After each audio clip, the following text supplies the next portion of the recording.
سامعین ناظرین، infection control society آپ کی صحت کے لیے، آپ کی آگاہی کے لیے بہتر طریقے سے مضامین آپ کی سماعت کے لیے پیش کر دی ہے۔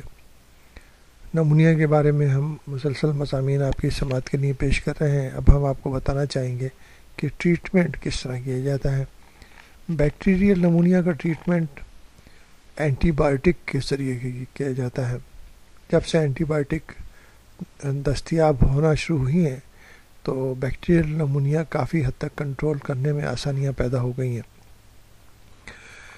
بیکٹیریل نمونیا، اگر جراثیموں سے بیکٹیریاز کے ذریعے نمونیا پیدا ہو چکا ہے اور ڈائگنوسس یہ ہو چکی ہے کہ بیکٹیریا موجود ہے، تو اینٹی بائیوٹک آف چوائس، جو بھی اینٹی بائیوٹک اس ایج کے اندر بہتر طریقے سے کنٹرول کر سکتی ہے، یہ فیملی فزیشین ڈاکٹرز بہتر جانتے ہیں، اور خاص طور پر اس اینٹی بائیوٹک کو دے کے نمونیا کو کنٹرول کیا جا سکتا ہے اور نمونیا کا علاج کیا جا سکتا ہے۔ خاص طور پر پینسلین گروپ اینٹی بائیوٹک جو ہے کمیونٹی ایکوائرڈ انفیکشن کے لیے یا نمونیا کے لیے بہتر طریقے سے استعمال کی جاتی ہے۔ ڈاکسی سائیکلین، کلیتھرومائسین بھی اینٹی بائیوٹک استعمال کی جا سکتی ہے۔ نارتھ امریکہ میں ایٹیپیکل ٹائپ کے جو فارمز ہیں اس میں میکرولیٹس اور ایزیتھرومائسین، ایریتھرومائسین بھی استعمال کی جاتی ہے، جو کہ نمونیا کو کنٹرول کر سکتی ہے۔ اگر یہ فرسٹ لائن آف ڈرگس جو ہیں اگر کنٹرول نہ کر سکیں تو فلوروکوینولز جو ہے، کینولونز ڈرگس جو ہیں وہ بھی استعمال کی جا سکتی ہیں اینٹی بائیوٹک کو کنٹرول کرنے کے لیے۔ ہاسپٹل ایکوائرڈ نمونیا جو ہیں اس میں تھرڈ اینڈ فورتھ جنریشن سیفلوسپورین استعمال کی جائیں تو بہتر رہتا ہے، کیونکہ ہاسپٹل ایکوائرڈ انفیکشن میں بیکٹیریا جو ہے وہ ریزسٹنٹ ہوتے ہیں، ملٹی ڈرگ ریزسٹنٹ ہوتے ہیں، تو ان کے لیے ضروری ہے کہ تھرڈ اور فورتھ جنریشن سیفلوسپورین استعمال کی جائیں۔ اس کے علاوہ فلوروکوینولونز اور امائنو گلائکوسائڈس ڈرگس بھی استعمال کی جا سکتی ہیں۔ وینکومائسین سے بھی ٹریٹمنٹ کیا جا سکتا ہے۔ اگر اینٹی بائیوٹکس جو ہیں اورلی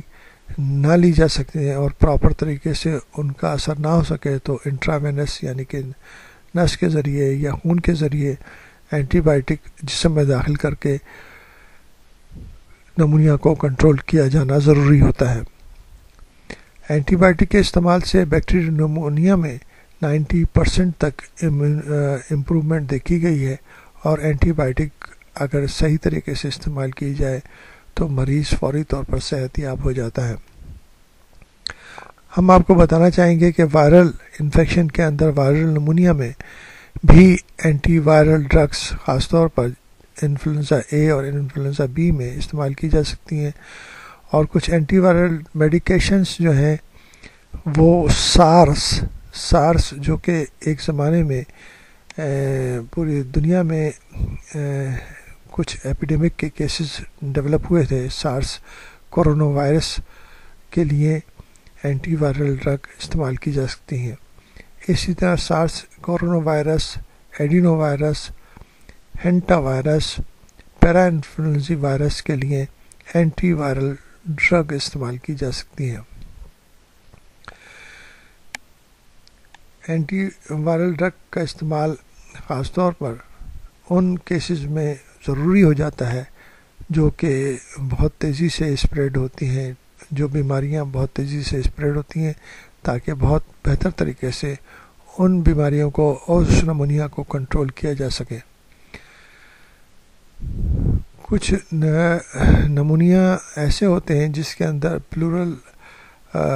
کیویٹی انوالو ہو جاتی ہے، اور پلورل کیویٹی اگر انوالو ہو جائے، اس کے اندر اگر فلوئڈ بڑھ جائے تو ایسپائریشن کیا جائے تاکہ وہ فلوئڈ جو ہے وہ جو پلورل کیویٹی کے اندر ڈیولپ ہو چکا ہے وہ نکالا جا سکے، اور اس کی ڈائگنوسس کرنے کے بعد پراپر طریقے سے اس کے حساب سے اینٹی بائیوٹک دی جاتی ہے۔ اگر ایسے کیسز ہوں جس میں